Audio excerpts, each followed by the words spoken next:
Voilà, chers téléspectateurs de l'émission Bakolo State, bonjour, merci de vous savoir très nombreux devant vos écrans pour suivre cette émission avec Gary Iwele, comme ça a toujours été depuis Washington DC, la capitale du monde. Aujourd'hui, comme vous pouvez bien le remarquer, nous sommes ici en plein New York, à Times Square, la ville lumière. Nous sommes ici, nous sommes heureux de recevoir en exclusivité dans cette émission le boss, le patriarche, celui qui fait qu'on puisse parler du groupe, de cet empire médiatique qui est le groupe Tempête des Tropiques. Tempête des Tropiques, c'est un organe de presse qui regroupe un journal très connu du même nom, mais aussi une station radio et télévision, CNTV, qui diffuse d'ailleurs nos émissions à Kinshasa. Merci d'abord pour tous les services et tous les collaborateurs qui travaillent inlassablement au Congo pour que vous puissiez nous voir à la télévision à Kinshasa, au Congo-Brazzaville et ailleurs. Alors nous sommes ici avec le patriarche Alexis Mutanda, celui-là qui est le PDG de cette grande entreprise qui est le groupe Tempête des Tropiques. Bonjour monsieur Alexis Mutanda. Bonjour Gary. Comment vous allez déjà? Bon, ça va très bien, très bien. Vous vous sentez à l'aise puisque vous retrouvez quand même votre ville de New York, puisque ça fait quand même longtemps que vous étiez ici et vous-même vous avez fait des formations et vous avez vécu ici à New York.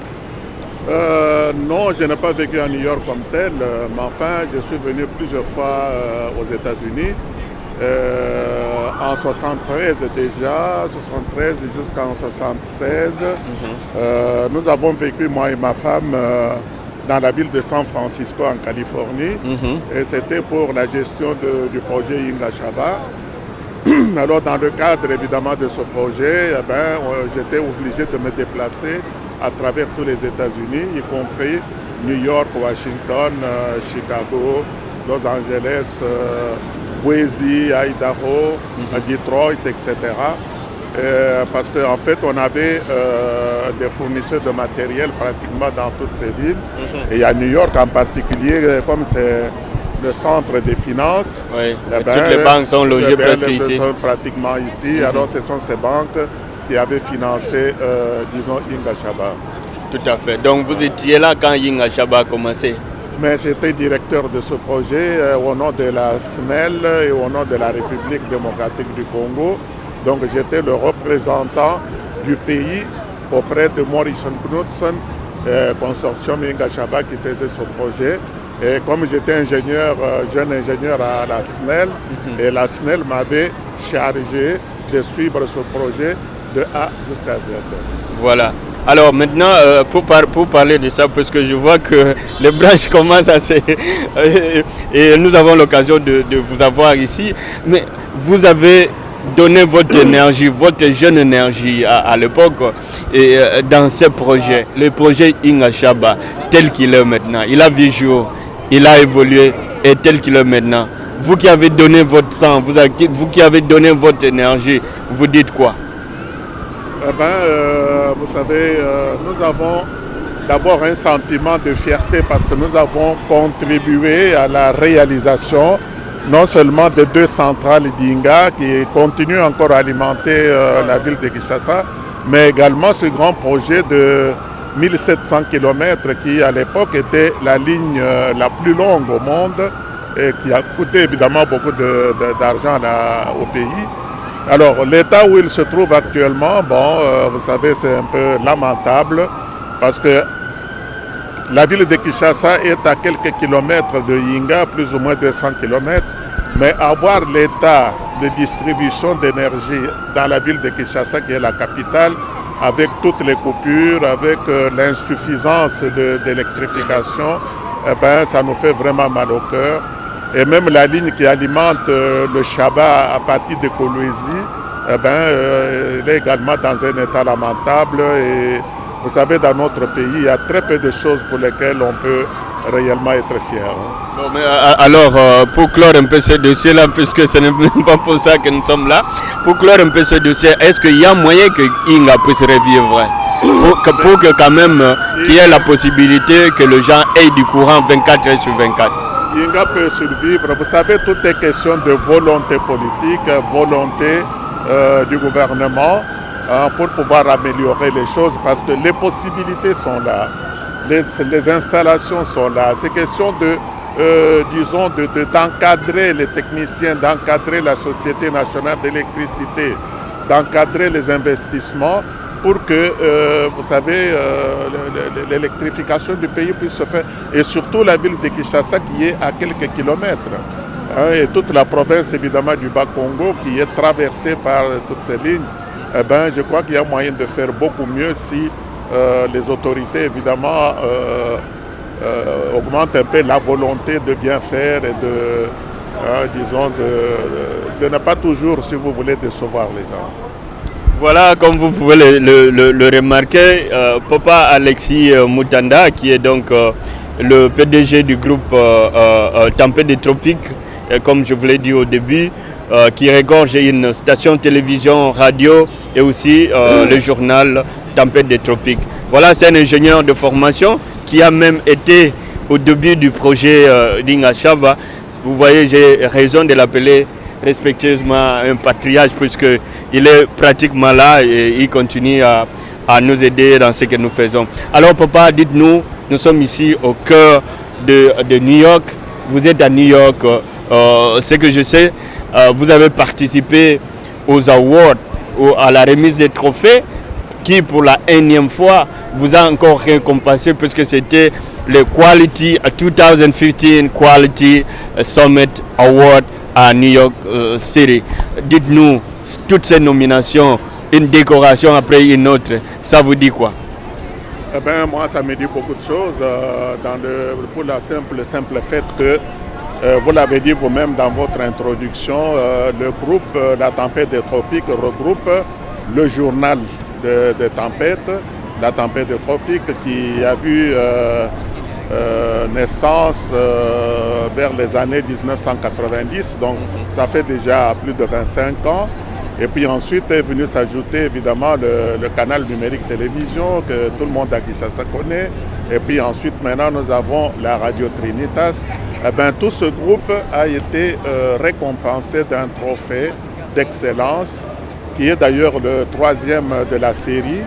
Parce que en 2013, nous étions à Genève pour recevoir, le trophée en or. Et puis en 2014, on était à Londres pour platine, la catégorie platine. Mais cette fois-ci, c'est le diamant à New York. Et alors, vous avez vu vous-même le nombre des personnes qui avaient participé à l'événement, plus de 200 lauréats. Ouais. Donc, ça, et puis, ils sont venus à travers le monde. À travers le monde. Puis, vous avez vu également quelques entreprises de la République démocratique du Congo. Il y en avait au moins 4. Ouais. Donc, ce qui veut dire que nous sommes vraiment très fiers parce que ces organisateurs qui sont basés à Madrid, en Espagne, ils sont derrière, si vous voulez, la promotion de la qualité dans les entreprises et puis de l'excellence, de leadership.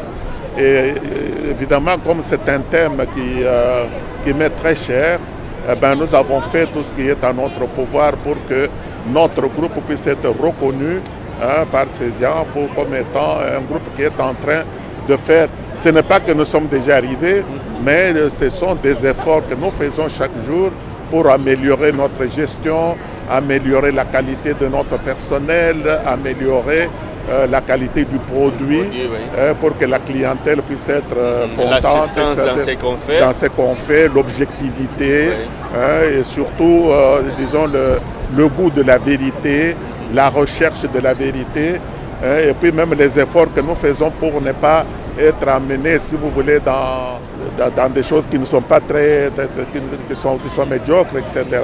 Alors, c'est cet effort de recherche de la qualité, de l'excellence qui a frappé évidemment les organisateurs et c'est comme ça que d'une manière systématique, ils nous ont appelés d'abord à Genève, comme je vous ai dit, et puis à Londres, et puis cette année-ci, évidemment, à New York. À New York City. La ville des affaires.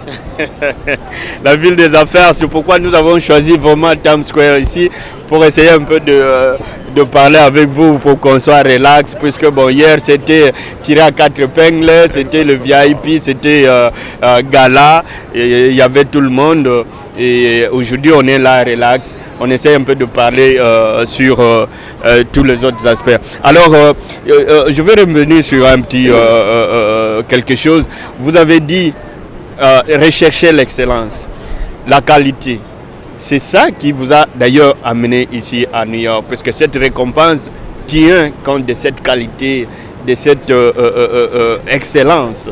Alors, voir aussi que, puisque le Congo maintenant est caricaturé, les gens caricaturent le Congo un peu dans le sens de médiocrité. Mais voyez quand même que dans ces lots, il y a quand même des Congolais qui excellent, il y a des groupes de médias qui excellent, il y a quand même d'autres entreprises qui excellent dans tel ou tel domaine. Pour vous, c'est un motif de fierté pour dire aussi que ça y est, les Congolais peuvent aussi, malgré tout ce qu'on dit du Congo, peuvent aussi exceller dans certains domaines. Absolument, oui. Vous avez tout à fait raison parce que, vous savez, personnellement, je suis toujours un peu...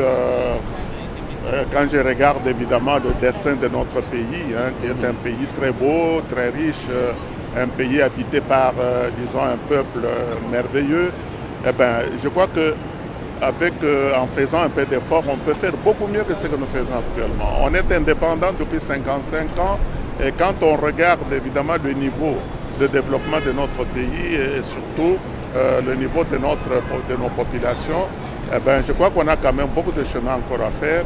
Et pourtant, 55 ans après l'indépendance, on devait déjà être très loin. On devait être déjà dans le concert, n'est-ce pas, des nations, très respectable. Oui. Alors, pour moi, quel est le grand problème? C'est que pendant toutes ces années, on est resté beaucoup trop longtemps dans la médiocrité dans la gestion nationale, médiocrité dans la... Parce que vous savez, la médiocrité, comme je l'ai toujours dit, elle est contagieuse. Donc lorsque on est entouré, on vit dans un environnement de médiocrité, eh bien on est entraîné dans cette médiocrité et puis on finit évidemment par ne pas réaliser quelque chose de bon. Alors c'est pour cela qu'il faudrait qu'on fasse vraiment un effort comme ces organisateurs le font pour, disons, sensibiliser disons les mandataires publics, les mandataires de nos entreprises, les mandataires disons de notre politique nationale et internationale à aller vers la qualité de telle manière que nous puissions évidemment entraîner aussi le reste de la population vers le haut, c'est-à-dire il faut monter vers le haut parce que tout le monde nous sommes ici aux États-Unis, je crois que si les États-Unis sont arrivés au niveau où ils sont, eh bien, je crois que ce sont des personnes qui ont attaché beaucoup d'importance à la société de confiance, on se fait confiance mutuellement, chacun essaie de faire le mieux que possible pour réussir, etc. Alors quand vous mettez tous ces efforts de progrès ensemble, eh bien, vous allez vers le haut et le pays peut démarrer. Tout à fait. Le contraire n'est pas possible. Voilà un peu notre souci. C'est pour cette raison que même au pays, vous savez, j'ai donné beaucoup de conférences sur le leadership, sur le sens du service, le sens de la qualité, etc. Donc, c'est un peu cela vraiment notre souci. Alors, nous profitons de cette occasion puisque on ne va pas quand même vous rater. C'est des occasions très rares comme ça d'avoir un patriarche avec nous, celui qui a vraiment toute une bibliothèque. Et vous avez connu toutes ces situations politiques au pays. Et vous avez milité pour beaucoup de choses. Et d'abord sur l'organe de presse que vous dirigez, vous pouvez depuis New York ici lancer quand même un petit mot d'encouragement à tous les collaborateurs qui travaillent avec vous dans ces différents organes. Eh bien justement, vous savez, le travail en équipe, ça fait partie, si vous voulez, de l'ensemble des critères de leadership. Ce n'est que par un travail d'équipe qu'on peut arriver à un résultat, appréciable. Et alors, comme je l'ai toujours dit et toujours fait, c'est que si nous sommes arrivés là où nous sommes actuellement, c'est grâce à la contribution de tous ces jeunes hommes et toutes ces jeunes femmes qui travaillent dans des conditions évidemment extrêmement difficiles, dans des conditionnements, disons, dans un environnement pas toujours très favorable, mais qui font quand même, disons, des gros efforts pour produire ce qu'on leur demande de produire, pour satisfaire nos lecteurs, pour satisfaire nos téléspectateurs, et satisfaire nos auditeurs. Et nous n'avons pas cessé d'insister sur ce travail d'ensemble, sur la synergie qui doit exister entre, disons, ce groupe de médias, pour que les gens comprennent que, disons, chaque fois que vous contribuez personnellement avec quelque chose de qualité dans l'ensemble, c'est tout l'ensemble évidemment qui peut décoller. Et alors, nous avons toujours jamais raté l'occasion de remercier et surtout de féliciter nos collaborateurs qui font leur possible. Je sais qu'il reste encore pas mal de choses à faire, mais mieux vaut, l'essentiel c'est de voir des efforts. Mais où est-ce que vous voulez amener cet organe de presse? Jusqu'où vous voulez arriver? Mais jusqu'où, mon cher ami? Regardez un peu. Je crois que quand vous regardez dans le monde, vous êtes d'ailleurs dans le monde des médias, de journalisme, etc. Je crois que vous êtes dans un pays où vous voyez les NBC, ABA, vous voyez CNN. Eh bien, lorsqu'on regarde évidemment ces entreprises de presse, on peut se dire qu'on est encore très loin. Et quand vous regardez même les journaux comme disons, le New York Times, le Washington Post, etc., vous allez dire que nous sommes encore très loin. Vous savez, dans la vie, il faut toujours se fixer, il faut d'abord toujours avoir une vision.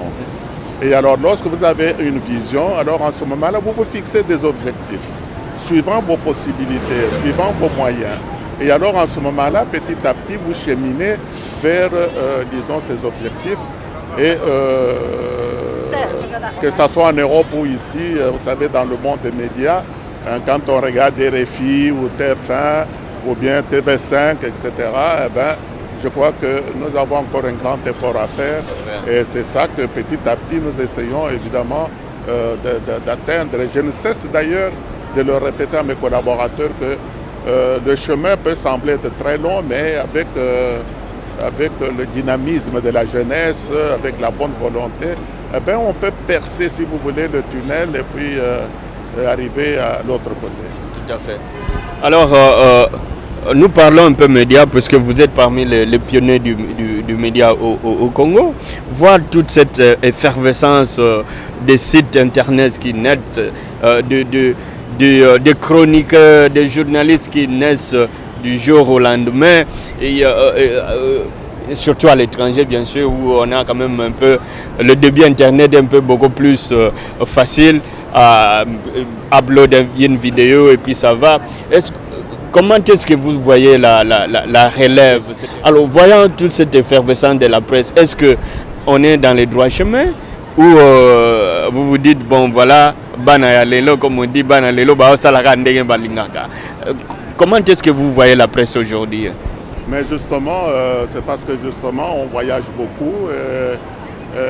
Et puis actuellement, d'ailleurs, pour les médias, il ne suffit même pas de voyager. Il suffit de rester même sur place parce que on vous amène à la maison pratiquement avec la technologie moderne. On vous amène tous les journaux du monde, on vous amène toutes les télévisions du monde, on vous amène toutes les radios du monde. Et alors, à partir déjà de Kinshasa, pour des personnes qui sont attentives, il y a moyen de découvrir pas mal de choses et essayer évidemment d'imiter ou de tendre aussi vers, disons, les niveaux que les autres ont déjà atteints. Donc, mais ce qui nous choque très souvent, c'est que, voyez-vous, nos jeunes journalistes, évidemment, sont animés de beaucoup de volonté, mais il y a le niveau scolaire qui est en train de baisser tous les jours.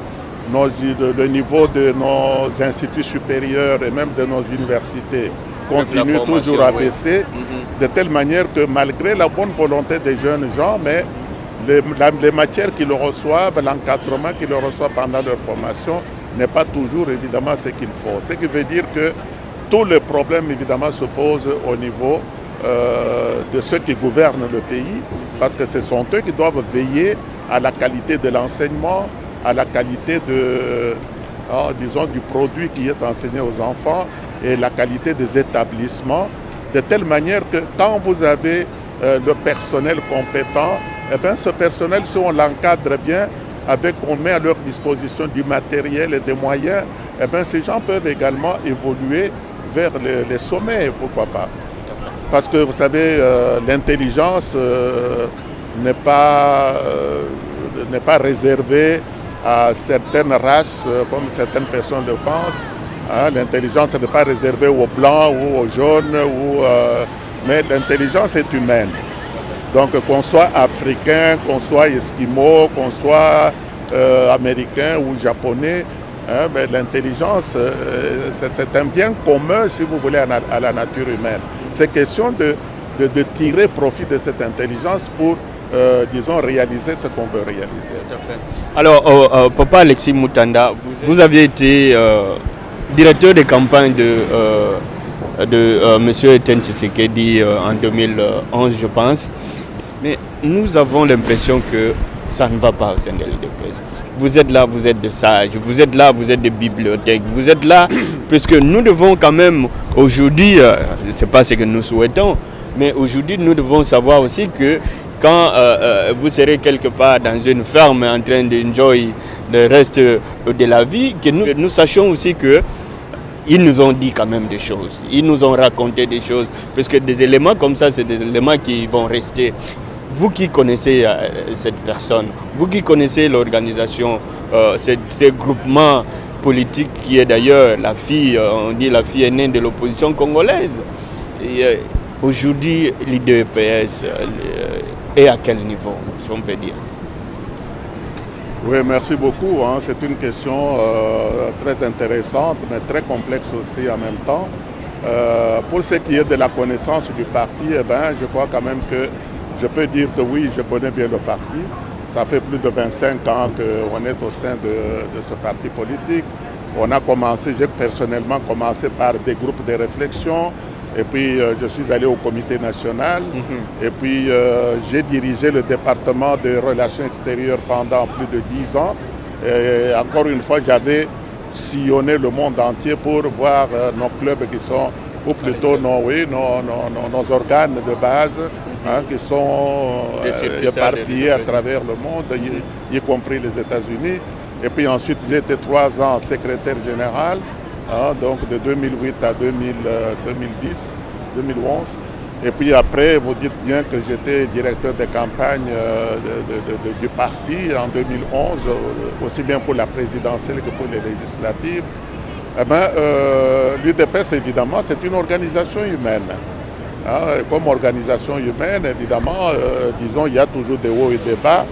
À l'heure actuelle, évidemment, le président est en Europe pour un problème de santé.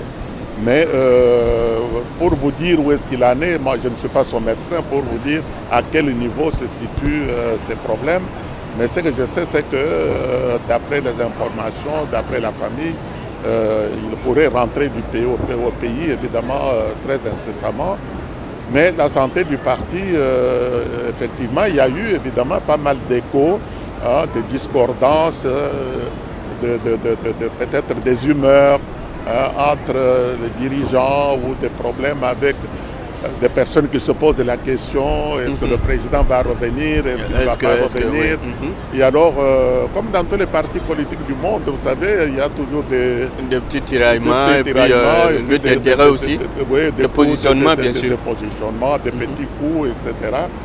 Parce qu'il y en a qui partent évidemment de mauvais espoirs, ou bien ceux qui avaient peut-être aligner leur espoir à un niveau un peu trop haut, on leur dit non, mais écoutez messieurs, vous êtes quand même allé un peu trop haut, mieux vaut quand même avoir les pieds sur terre, parce que vous pouvez prétendre être je ne sais pas quoi, et puis vous savez, un parti politique, c'est quand même se mesure par le nombre de ses adhérents.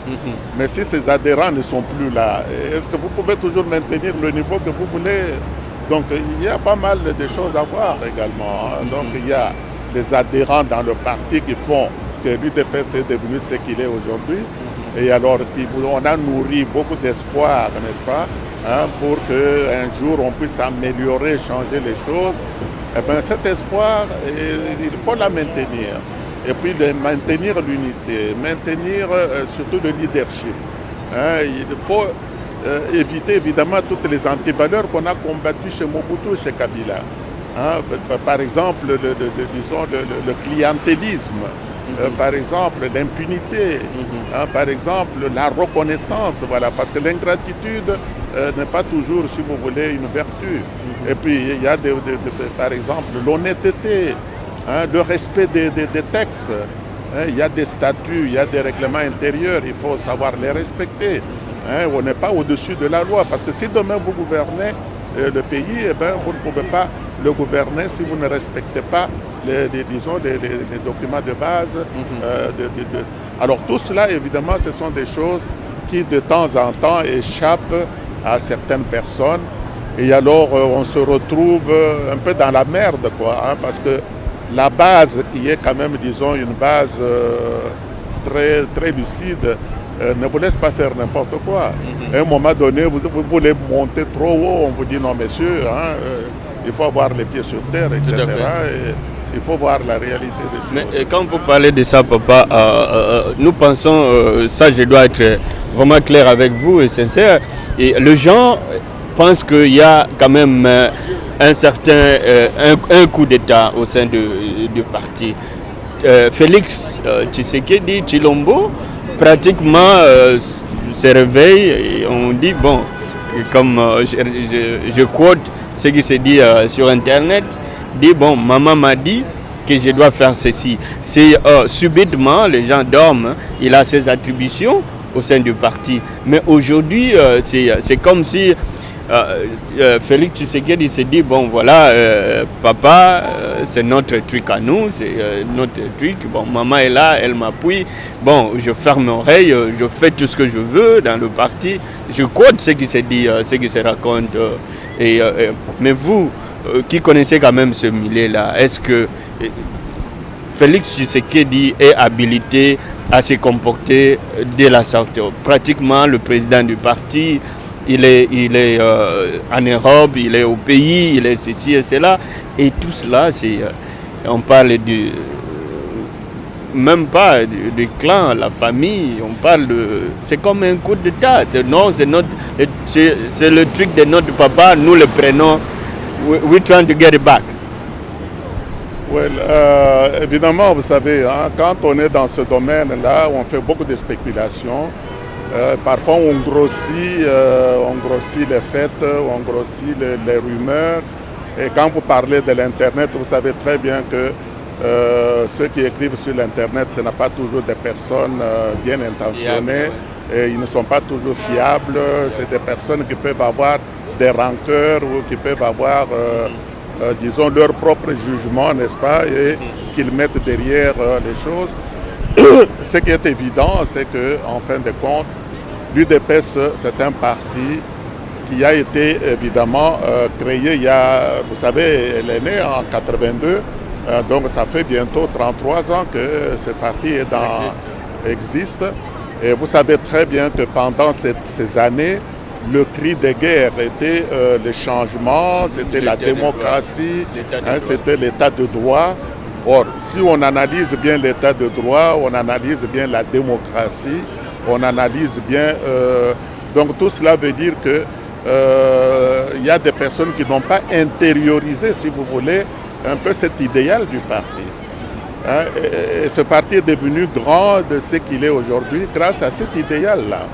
Alors si maintenant, comme vous le dites, on veut ramener ce parti à... Alors en ce moment-là, vous voyez que cet idéal, évidemment, se distille et il peut devenir maintenant du brouillard de telle manière qu'on a un gros machin au lieu d'un parti politique très solide. Donc, ce qui veut dire qu'il y a beaucoup de choses qui se disent, mais je crois qu'il faut toujours prendre, disons, ce qu'on dit avec beaucoup de réserve et avec beaucoup d'analyse. Dire que l'UDPS appartient à tel ou à tel ou à tel, je vous dirais que c'est faux et archi faux. Parce que lorsqu'il y avait des manifestations. Le cri de guerre du parti pendant 30 ans, c'était d'aller dans la rue, manifester contre Mobutu, réagir contre telle ou telle loi, etc. Et chaque fois qu'il y avait des manifestations, eh bien, ces manifestations étaient suivies des arrestations, étaient suivies des blessures, étaient parfois même des morts, etc. Alors on ne va pas dire que tous ces gens qui sont morts ou qui étaient blessés ou qui étaient en prison ou qui ont perdu même leur travail parce qu'ils appartenaient à un parti d'opposition, que tous ces gens-là faisaient partie de telle ou telle famille. Donc c'est pour vous dire tout simplement que tous ces gens constituent l'ensemble, disons, des efforts et de l'énergie qui a créé ou qui a fait du parti ce qu'il est aujourd'hui. Alors lorsqu'on part de ce principe, et lorsqu'on a intériorisé, si vous voulez, ce principe, je crois que tout le reste devient des rumeurs. Parce qu'on sait très bien que c'est un parti qui n'appartient pratiquement à personne, mais qui appartient à tout le monde. Parce que c'est tout le monde qui a créé l'UDPS. Donc il faut avoir parfois aussi le sens de la critique lorsqu'on reçoit la rumeur. Lorsqu'on reçoit la rumeur, etc. Donc il faut avoir le sens de la critique. Tout à fait. Alors, papa, nous avons suivi, Kabila a convoqué la concertation nationale et du côté de l'opposition, les gens n'ont pas voulu adhérer à cette initiative. Subitement, comme un cheveu dans la soupe, l'UDPS se réveille pour demander un dialogue contre toute attente. L'opposition, les gens pensent que le moment n'est plus favorable à ce genre de choses. Les gens ont un cap sur les élections. Qu'est-ce qu'on peut comprendre à ce moment ici? Et puis vous avez suivi, bien sûr, comme nous, que l'opposition non institutionnelle s'était réunie pour dire non à cette proposition. Kabila a commencé des consultations de partis politiques exactement pour ce dialogue, mais l'opposition a fait une déclaration commune pour dire nous ne voulons pas participer à ce dialogue. Alors, disons que l'UDPS maintenant devient quoi? On dirait on l'a isolé. C'est quoi l'agenda caché derrière ça? Derrière ce fameux dialogue? La feuille de route, c'est quoi? Oui, merci beaucoup également pour cette question. Je crois qu'il faut quand même aussi clarifier bien les choses. Ce n'est pas l'UDPS qui a pris l'initiative du dialogue. Je crois que dans les accords d'Addis Abeba, il est question de ce dialogue. Et ce dialogue devait être d'ailleurs piloté par la communauté internationale. Et je crois que vous avez vu pendant presque toute l'année 2014, M. Kobler, qui est le représentant du secrétaire, même chose ici, on prend un petit jus. Voilà, donc du secrétaire général des Nations Unies, et a reçu, plusieurs partis politiques à plusieurs occasions pour leur parler justement de ce dialogue. Parce que les concertations, nous avons personnellement, ou plutôt le parti, a considéré cela comme étant une histoire à Kabila, parce que c'est lui qui avait pris l'initiative, c'est lui qui a convoqué ces gens, il leur a donné ce qu'il leur a donné pour qu'ils disent. Mais vous avez vu que les résultats de ces concertations, c'est resté comme du brouillard. Ils ont mis ça dans les tiroirs, on ne sait pas ce que c'est devenu, etc. Et M. Kobler, qui est pratiquement le représentant de la communauté internationale, avait pris l'initiative. Et c'est sur base des contacts de M. Kobler que l'UDPS a fait le truc dont vous parlez là, la feuille de route. Et maintenant, bien sûr, depuis lors, on a vu Kabila, évidemment, sauter sur l'occasion.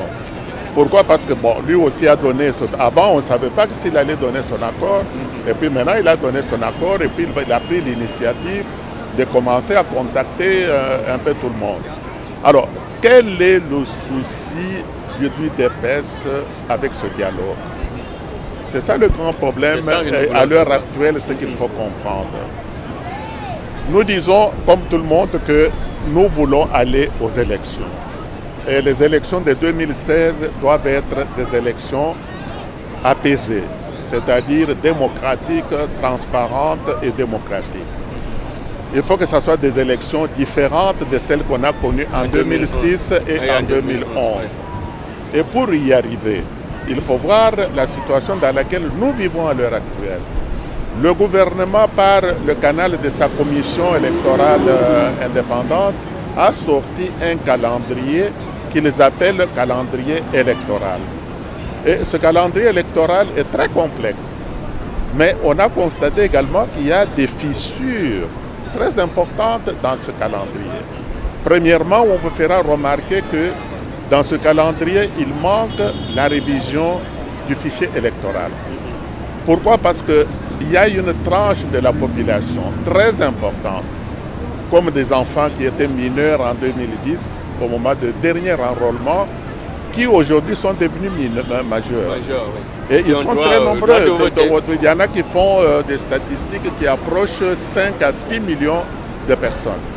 Vous n'allez pas me dire que dans les prochaines élections, on va négliger. D'ailleurs, à l'heure actuelle, il y a déjà 5 ou 6 millions. Mais lorsque les élections vont arriver au moment de voter, mais ils seront encore plus nombreux. Et alors, qu'est-ce qu'on va faire avec cette tranche de la population? Ça, c'est de 1. Si vous pensez que c'est un problème mineur, moi je vous dirais qu'il n'est pas si mineur que ça. Deuxièmement, pour financer, disons, ce calendrier électoral, il faut quand même que tout le monde le sache et le comprenne clairement que d'après les estimations de la CENI, qui est une commission technique spécialisée, il nous parle de 1,2 milliard de dollars qu'il faut réunir pour organiser ces élections. Ça, c'est énorme. Alors, c'est énorme. De juin à novembre de l'année prochaine, vous savez qu'il est resté combien? 17 mois. Est-ce que ce pays a la capacité de réunir 1,2 million uniquement pour organiser les élections?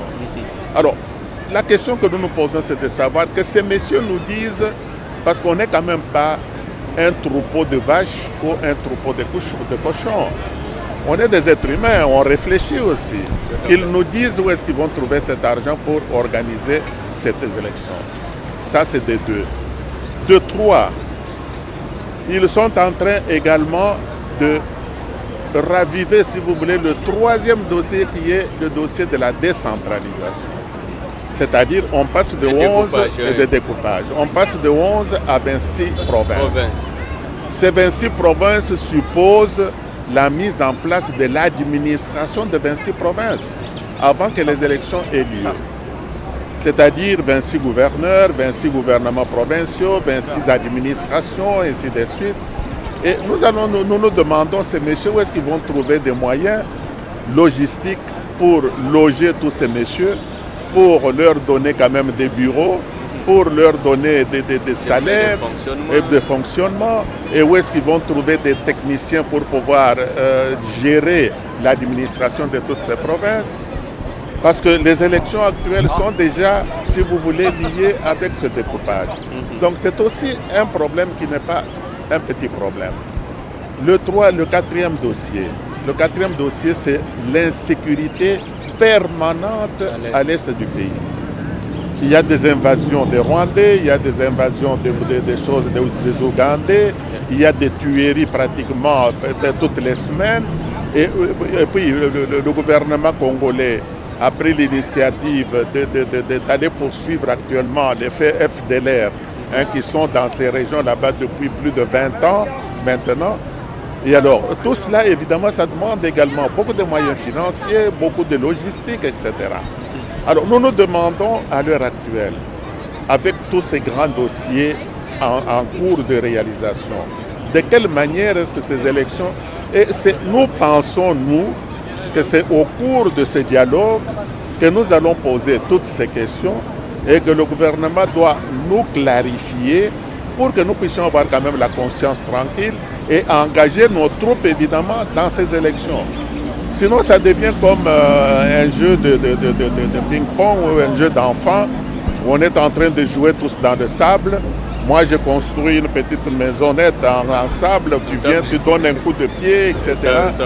Alors, ça devient quand même drôle et pour un pays comme le nôtre, un pays aussi vaste que la République démocratique du Congo, je crois quand même que... et vous avez vu le Conseil de sécurité. Ils ont examiné également ce calendrier électoral.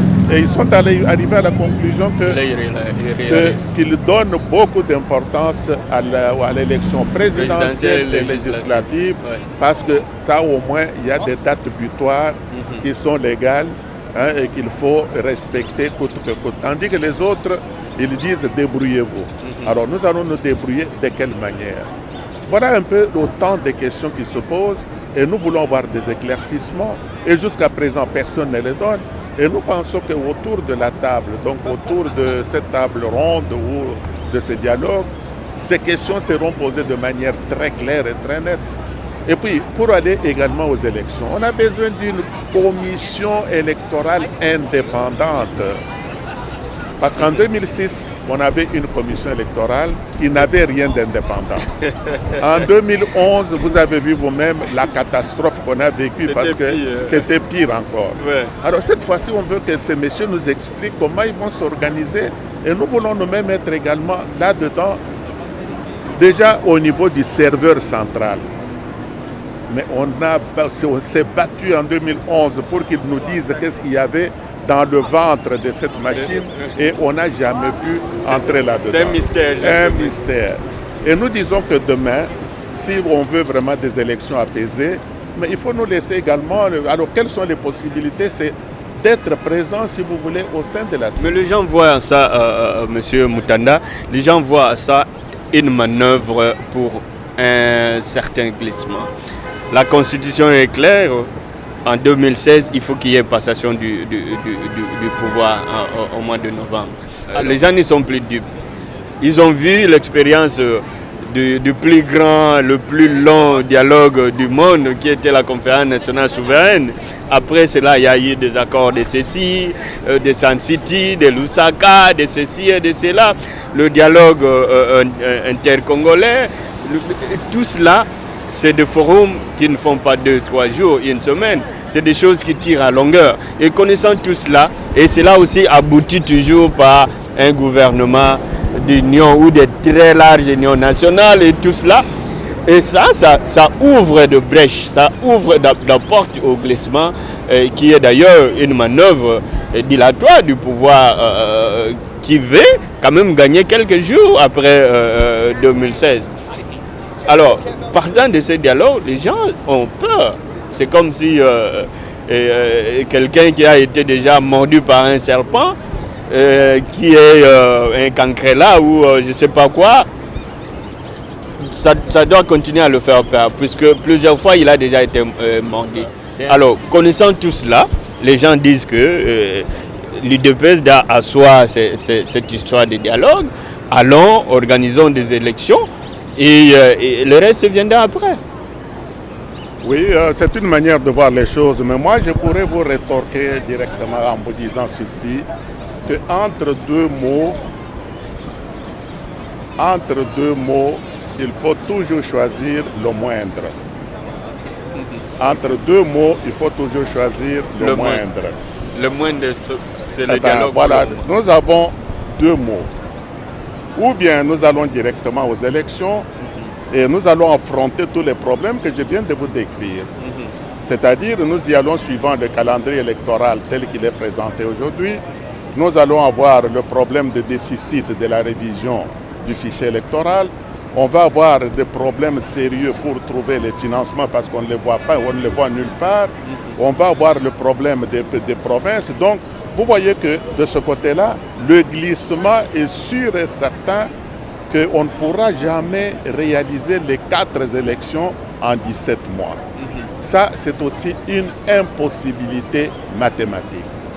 De l'autre côté, vous dites, bon, si nous prenons la voie du dialogue, eh bien, on a déjà été... Alors, entre les deux mots, lequel est le plus important?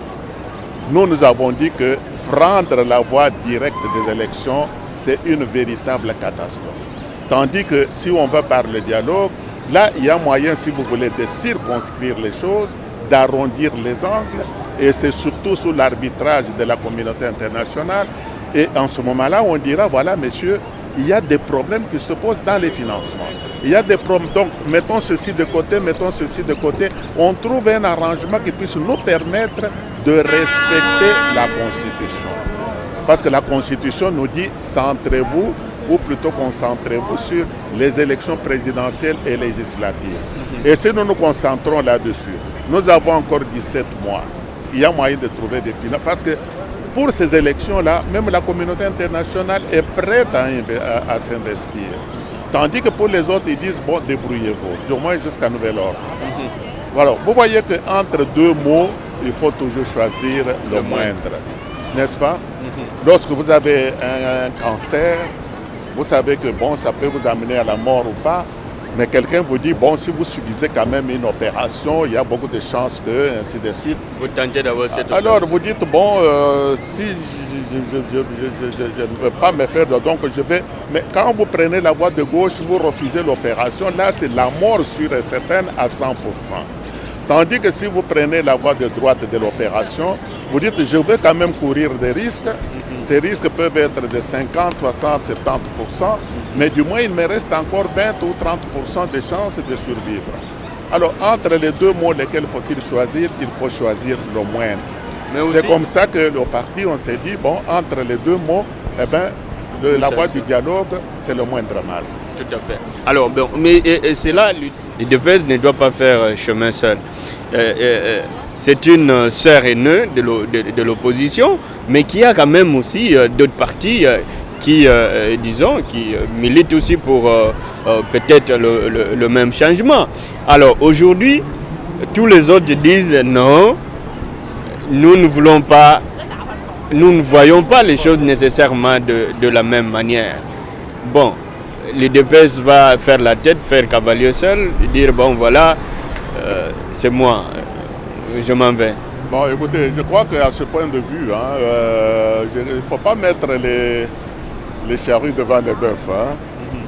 Parce que quand vous mettez les charrues devant les bœufs, jusqu'à présent, on n'a pas encore convoqué ce dialogue.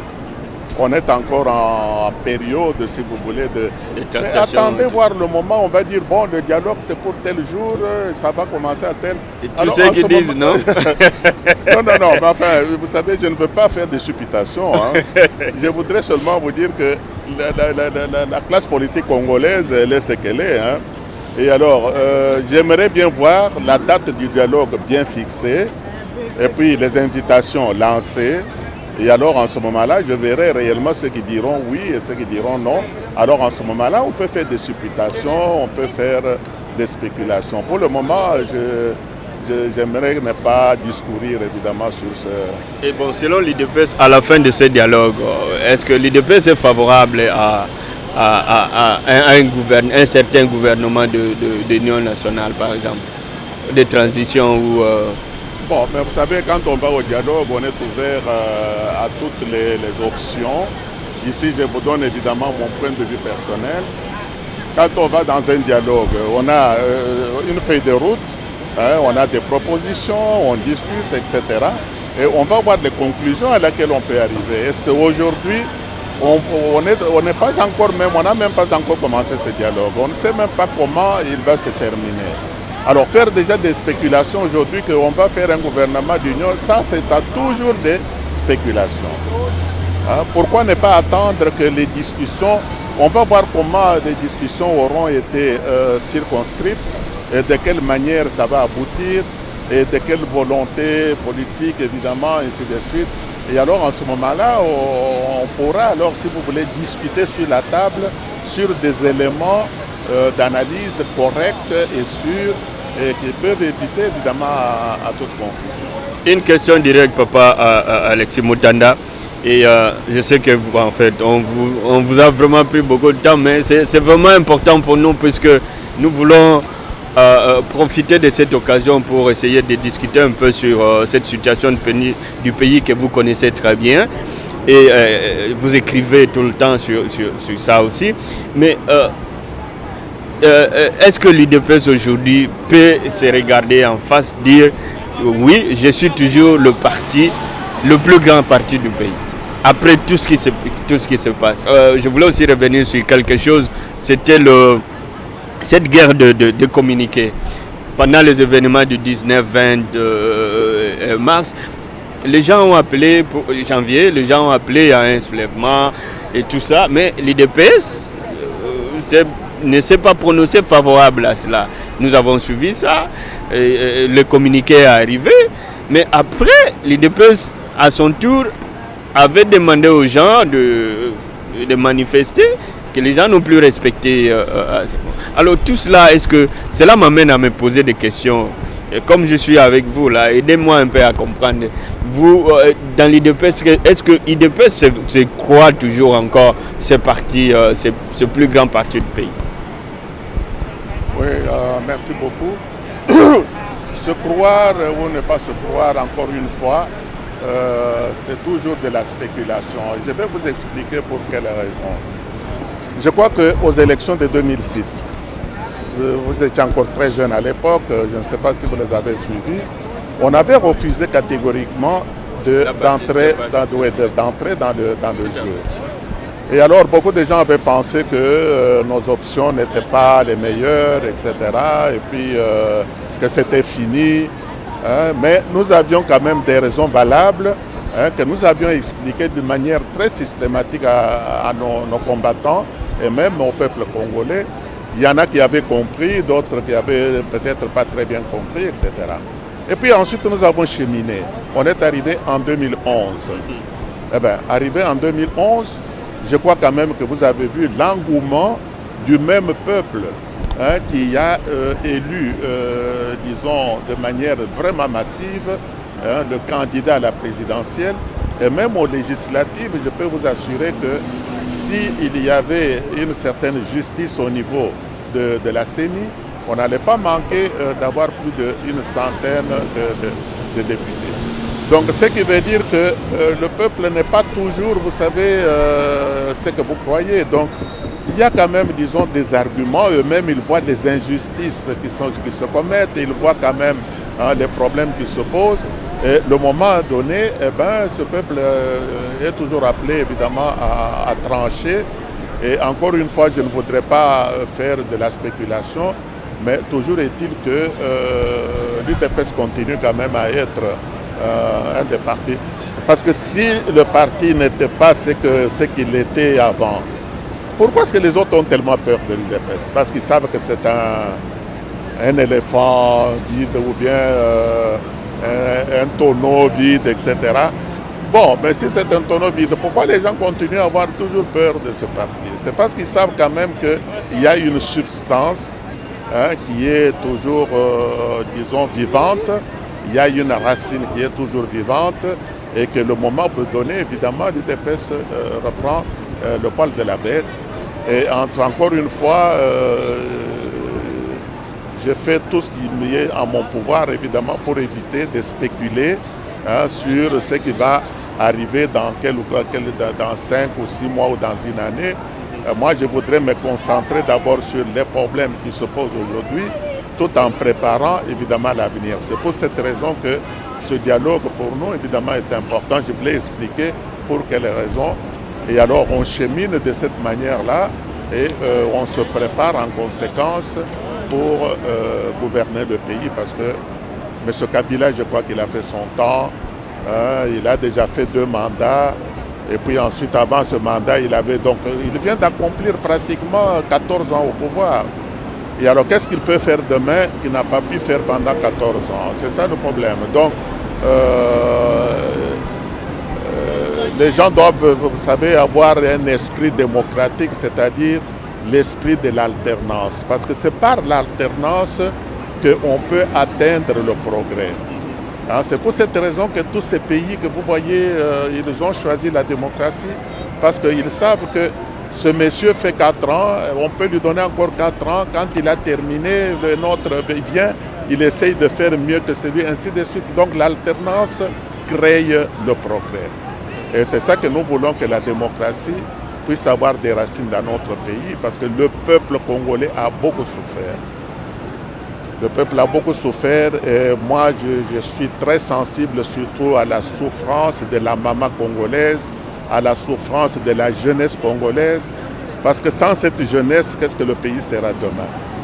Donc nous devons vraiment tout faire pour que la démocratie puisse s'installer dans le pays, qu'il puisse y avoir la promotion de cette vertu de l'alternance. Et ce n'est que ça qui peut nous ouvrir la porte vers l'état de droit dans lequel tout le monde aura évidemment sa part, si vous voulez, à la richesse. Vous avez eu vous-même quelques problèmes aussi au sein du parti. Et M. Albert Moleka est parti, Chabani, la liste est longue. Est-ce que c'est la politique de pousse-toi que je me mette? Oui, vous citez deux personnes. Hein? Vous venez de citer deux personnes. Moleka Albert, puis Chabani. Mais je crois que même en étant à Washington, vous avez quand même... Vous savez, il ne faut pas qu'on fasse, disons, la politique de deux poids et deux mesures. Il faut parfois regarder la vérité en face. Chabani était secrétaire général du parti. Et je crois qu'il a commis quand même des indélicatesses. Et le parti étant quand même... Est-ce qu'il faut encourager l'impunité, la même impunité qu'on a, disons, combattue chez les autres? Alors ce monsieur a fait des indélicatesses très graves qui risquent même d'être tout simplement exclu et qui risquent même éventuellement, si vous voulez, de le mettre en prison. Pour ce qui est de l'autre. Mais vous savez, il faut être un peu dans le noyau pour comprendre que ce monsieur-là, lui aussi a commis beaucoup d'indélicatesses. Et en tant que directeur de cabinet, des choses, etc., vous avez appris un peu cette aventure de Brazzaville, vous avez appris cette aventure de Washington, vous avez appris... Et puis nous-mêmes qui vivons dans les cercles restreints, mais c'est un monsieur qui devait partir depuis très longtemps, mais il y a toujours cette lenteur administrative ou cette lenteur... Bon, je ne veux pas non plus trop entrer dans les détails.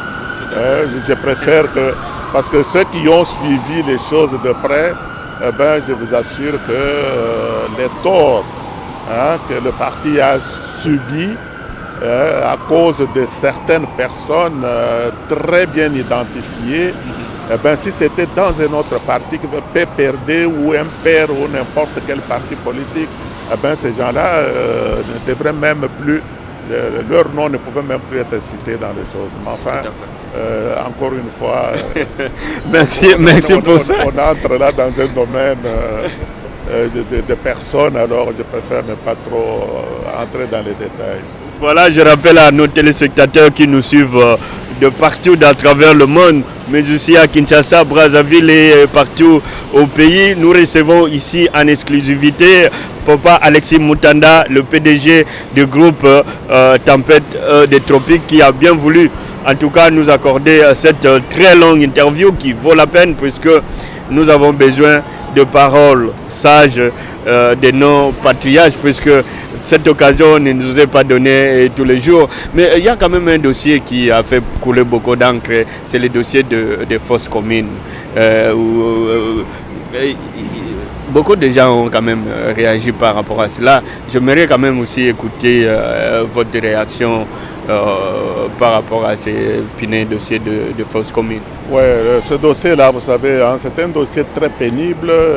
Beaucoup de vos collègues m'ont déjà posé cette question. Je leur ai déjà livré, si vous voulez, mon sentiment personnel sur cet ajustement. Vous savez que dans un pays organisé, bien sûr, il y a le noyau familial. Ensuite, il y a le noyau de la communauté proche.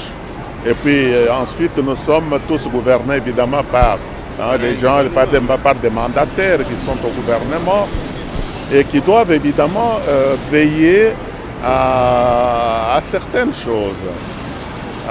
Lorsque un gouvernement enterre ses compatriotes à des heures tardives, avec des tracteurs, etc., qui arrivent à 2 heures du matin, qui creusent un trou et qui jettent des corps, et puis qui remblissent la terre et puis qui partent.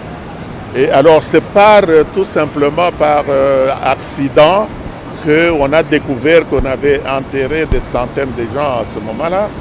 Alors ce monsieur s'explique en disant que c'était des personnes qui étaient dans les morgues, des indigents, hein, disons des personnes sans famille, hein, des rejetons qu'on a retrouvés à gauche et à droite. Mais la dignité humaine, où est-ce que vous la mettez?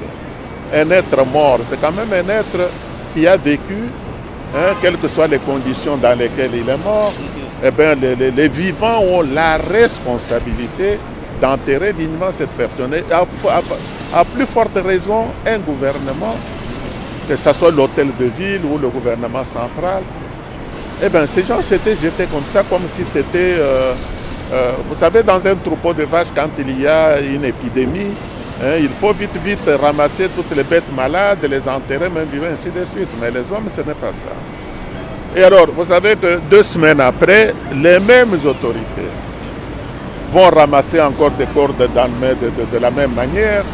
Et cette fois-ci, ils veulent montrer, n'est-ce pas, à la face du monde qu'ils peuvent les enterrer. Maintenant, ils vont acheter des cercueils. Mais ils ont quand même écouté vos conseils, la lamentation de... Mais est-ce que vous pensez qu'un gouverneur de province, un ministre de l'Intérieur, de la Santé, il a besoin de cette leçon-là pour pouvoir traiter correctement, disons, les morts de son pays? Est-ce que vous pensez qu'à ce niveau de responsabilité, on a besoin de ces leçons-là? Si on ne l'a pas fait, c'est tout simplement parce que... ou alors on est indifférent. Il y a vraiment beaucoup à redire.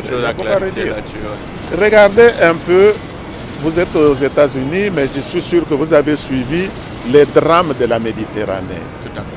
Hein? Donc tous ces réfugiés, n'est-ce pas, qu'on a retrouvés morts dans la Méditerranée, et on les a retrouvés sur la rive de l'Italie. Oui. Eh bien, ce sont des Italiens, le gouvernement italien, qui a ramassé des corps de personnes inconnues, qui voulaient d'ailleurs venir chez eux de manière tout à fait illégale. Mais on a vu quel cercueil ces gens, et puis de quelle manière ces gens ont été enterrés. On n'a pas dit non, bon, écoutez, ils viennent de la Libye, donc il faut... Non, on les a enterrés très dignement. Parce qu'un être mort, c'est un peu comme un bébé qui vient de naître. Hein, ce sont des personnes qui sont impuissants et tous les vivants... C'est d'abord quelqu'un qui a vécu et puis qui est décédé. Qui est décédé parce que ce qui lui est arrivé, ça peut aussi arriver à n'importe qui d'entre nous. Vous pouvez entrer dans un avion, vous allez vous écraser dans les montagnes, je ne sais pas moi, de la Californie, mais vous êtes Congolais, mais vous allez vous écraser. Mais est-ce que les Américains vont jeter votre corps quelque part parce que vous êtes un inconnu qui venait de quelque part, même si vous n'êtes pas identifié? Et c'est tout le sens que nous donnons à nos mondes en tant qu'Africains, en tant que Bantous. Et tout ça. Alors, si quelqu'un vient me dire qu'ils avaient besoin d'une leçon, parce que s'ils l'ont fait pour ces 400, on parle bien de 400 personnes. Alors s'ils l'ont fait pour ces 400 personnes, eh bien, 424, vous avez le chiffre exact. Mais que dire maintenant de tous ceux qui étaient morts avant et qui les avaient ramassés dans les mêmes conditions? On a cru entendre aussi que c'était une routine dont ils le faisaient avant. Et ça, ils l'ont dit eux-mêmes. C'est encore pire que ça. C'est encore pire que ça. Donc ils avouent eux-mêmes que cette fois-ci, ce n'est pas la première fois. On l'a toujours fait. Et ça qu'ils nous disent pas, c'est que peut-être, cette fois-ci, ils ont enterré les gens à Maluku. Mais avant, c'était peut-être qu'ils ont jeté ça dans le fleuve. Et ça, ils ne vont pas vous le dire. Alors vous comprenez qu'un gouvernement de cette manière, qui gouverne le pays de cette manière, est-ce que vous pouvez me conclure qu'ils ont l'amour de leurs compatriotes? Est-ce que vous pouvez dire que si un jour, hein, toi qui vis ici aux États-Unis, tu as un problème quelque part, que ton gouvernement aille te secourir là où tu seras? Hein? Eh bien, je crois que nous avons vraiment un long chemin à faire. Et alors ces messieurs, évidemment, prétendent être mandatés par le peuple, avoir un mandat électoral, avoir été élu quelque part, ainsi de suite. Est-ce que c'est comme cela? Quand on représente des gens, est-ce que c'est comme ça qu'on se comporte? Même si vous êtes vraiment... non, vous savez, il y a beaucoup de choses à dire et à redire. Papa Moutanda, c'est par ici que nous allons terminer cette émission. Nous aimerions vous avoir toute la journée et surtout vous envoyer encore vraiment de l'énergie. Nous réitérons nos félicitations à l'organe de presse par rapport puisque prendre le gold, le platinum et maintenant le diamond. Je pense que il faut le faire, C'est vraiment de l'excellence dont nous avons besoin au Congo et je pense que tout le monde va s'inspirer de cet exemple. Mais je veux finir par, puisqu'il faut parler élection 2016, est-ce que l'UDPS va présenter un candidat aux élections présidentielles? Et aussi, j'aimerais quand même, puisqu'il y a quand même quelques noms qui se citent déjà au pays ou qui se sont déclarés clairement ou encore indirectement et quelques noms qui viennent, il y a, par exemple Kamere, il y a Fayoulou, il y a le professeur Matungulu qui aussi vient de créer son parti politique, il y a nos jeunes ici, Christian Malanga, il y a beaucoup de noms qui se citent par rapport à cela. Alors l'UDPS va-t-il présenter un candidat et qu'est-ce que vous pensez aussi de ces noms qui se citent dans la course? Oui, je crois quand même que c'est très bien parce que le Congolais commence à avoir confiance, disons, dans la démocratie. Comme je vous ai dit, la démocratie, disons, s'identifie, si vous voulez, par la qualité des élections qu'on organise. Et ces élections, évidemment, ça donne le pouvoir au peuple, qui est le souverain primaire, de se choisir librement, disons, ses mandataires officiels. Et alors, si ces compatriotes pensent qu'ils sont à même, évidemment, d'avoir la confiance de cette population, je crois qu'il faut laisser sa chance à chacun pour se mesurer, si vous voulez, avec la réalité du pays, avec la réalité de ce peuple qu'on croit toujours un peuple naïf, etc. S'il y en a qui vivent ici, qui pensent qu'ils doivent rentrer là-bas tout juste pour avoir, c'est à leur risque et péril. Alors pour ce qui est de choses de l'UDPS, je vous ai dit tout à l'heure que ce parti est sur le terrain depuis 33 ans. Et notre grande ambition est de gouverner le pays, d'amener une véritable démocratie, d'établir un véritable état de droit et de distribuer le bien social à tous nos compatriotes. Et alors, pour ce qui est de nos candidats, il y a le congrès qui aura certainement lieu avant ces élections. Et alors, en ce moment-là, évidemment, comme d'habitude, parce que même en 2010, on avait un congrès qui avait désigné le président Tshisekedi comme étant notre candidat. Alors, pour les prochaines élections en 2016, il y aura aussi un congrès, même extraordinaire, qui va certainement se réunir pour voir qui est qui, etc. Et alors, en ce moment-là, on pourra, sur base évidemment des réalités, faire de la véritable dissertation. Tout à fait. Espérons que ces décisions seront bel et bien respectées au sein du parti.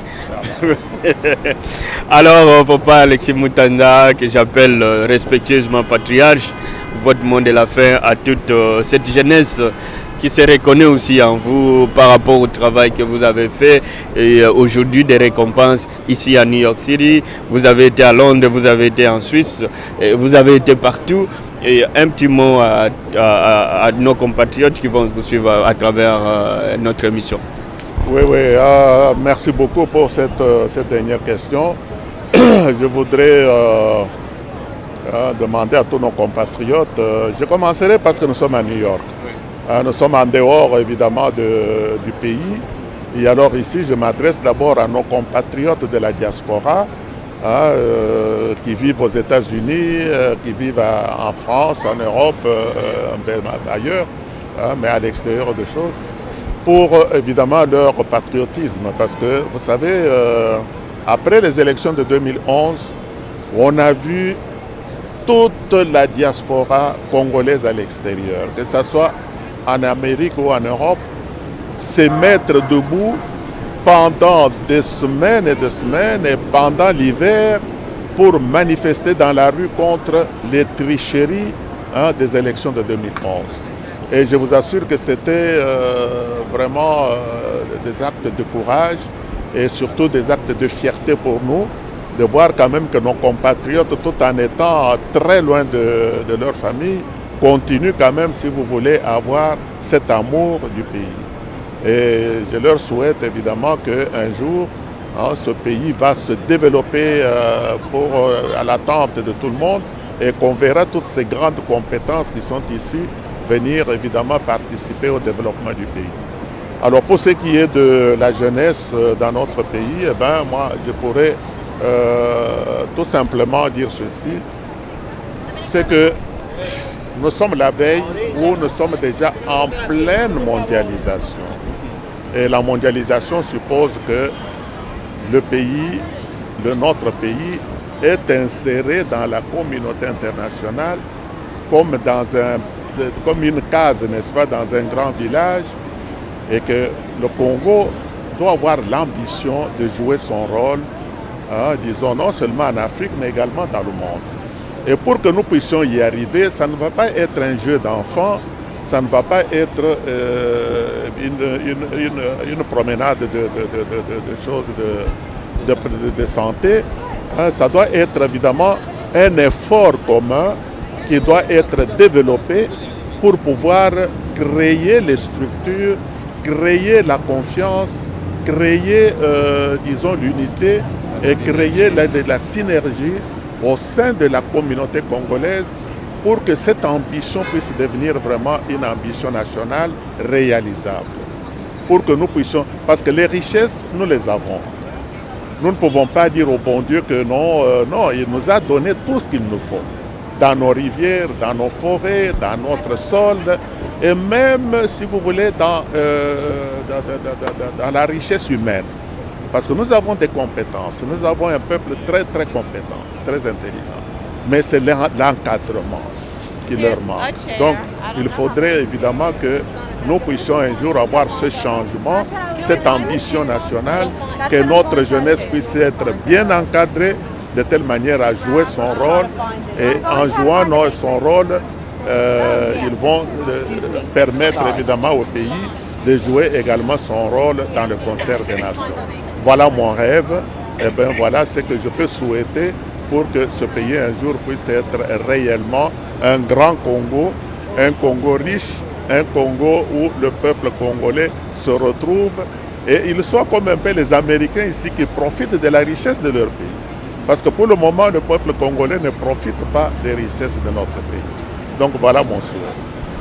Alors, mesdames et messieurs, c'était monsieur Alexis Mutanda, qui est donc PDG du groupe de presse Tempête des Tropiques, comme je vous l'ai dit au début.